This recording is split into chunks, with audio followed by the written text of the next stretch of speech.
एप्रिलपर्यंत त्याला अटकेपासून संरक्षण आहे, पण 31 तारखेला कुणाल कामरा मुंबई पोलिसांना चौकशीसाठी सामोरा जाणार आहे. हो, माझ्याशी कालच त्याचं माझं बोलणं झालं.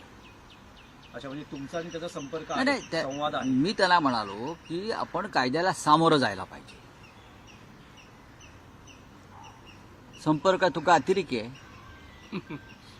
कुणाल कामरा अतिरेकी, देशद्रोही, हा कोण आहे तो?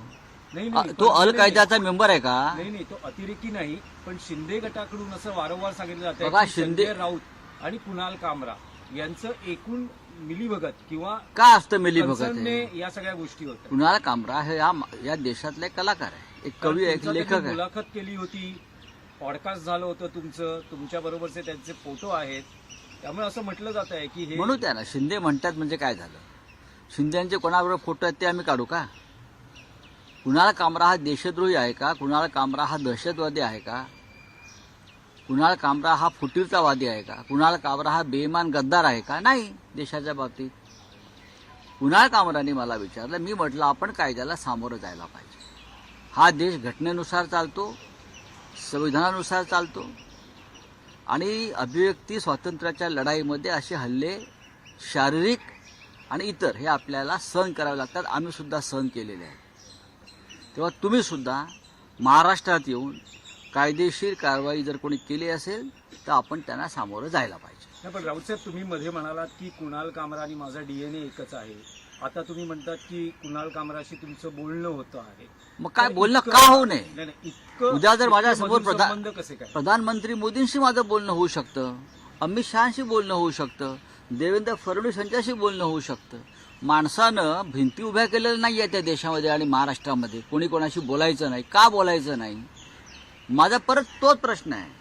एकनाथ शिंदे यांच्या लोकांना कुणाल कामरा त्यांचा शत्रू वाटतोय म्हणून आम्ही त्यांच्याशी बोलायचं नाही का? आम्हालाही वाटतं नरेंद्र मोदी आणि अमित शहा या राज्याचे शत्रू आहेत, ते त्यांच्या पायाशी जाऊन बसतात ना. या महाराष्ट्राला असं वाटतंय अमित शहा आणि नरेंद्र मोदी या महाराष्ट्राचे शत्रू आहेत, पण एकनाथ शिंदे आणि त्यांचे लोक त्यांच्या पायाशी बसतात. आम्ही आमच्या भूमिका मांडत राहू. नाही, पण विधिमंडळात जो हक्कभंग ठराव सादर केला होता सुषमा अंधारे आणि कुणाल कामरा, तो आता प्रस्ताव मान्य केला गेलाय, म्हणजे तो अबा, दाखल करू केला द्या ना. गेलाय. काय- आणि आता सुनावणी त्यावर होईल. अहो, पण त्याच्यावरती आमचं काय म्हणणं आहे का? त्यांचा अधिकार आहे आमदारांचा हक्कभंग आणण्याचा, त्याने आणला. आमचे लोक त्याला उत्तर देतील.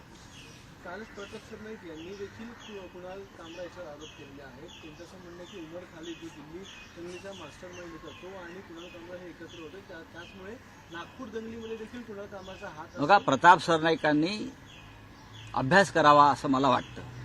त्यांचं परिवहन खातं आहे. परिवहन खात्याच्या संदर्भात खूप प्रश्न या महाराष्ट्रामध्ये आहेत, त्यांनी त्यावर बोलावं. उमर खलीद असेल, कुणाल कामरा असतील, वरुण ग्रोवर असेल, हे सगळे त्यांचं काम करत असतात. तुमच्यावर टीका केली म्हणून ते शत्रू देशाचे किंवा राज्याचे ठरत नाही.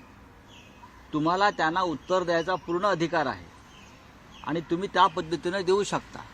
तुम्ही त्यांच्यावर हल्ला केला आहे, तुम्ही त्यांचं स्टुडिओ तोडलेलं आहे, ही उत्तर देण्याची पद्धत नाही. तुम्ही म्हणजे बाळासाहेब ठाकरे नाही, लक्षात घ्या. तुम्ही फार किरकोळ लोक आहात.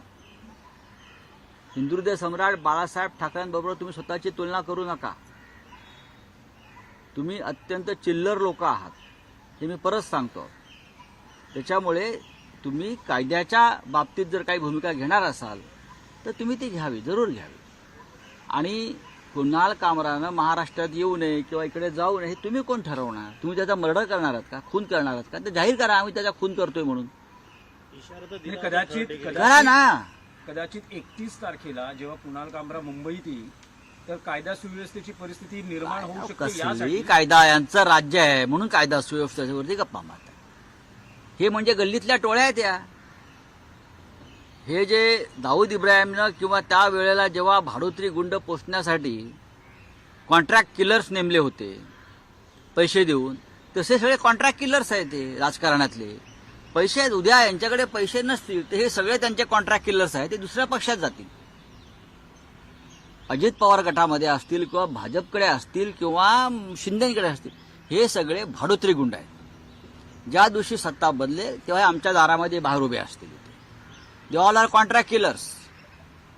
मी तुम्हाला सांगतो, आम्ही यांना ओळखतो. कधी काळी ह्याने आमच्यासाठी सुद्धा काम केलेलं आहे. बोले हो गया.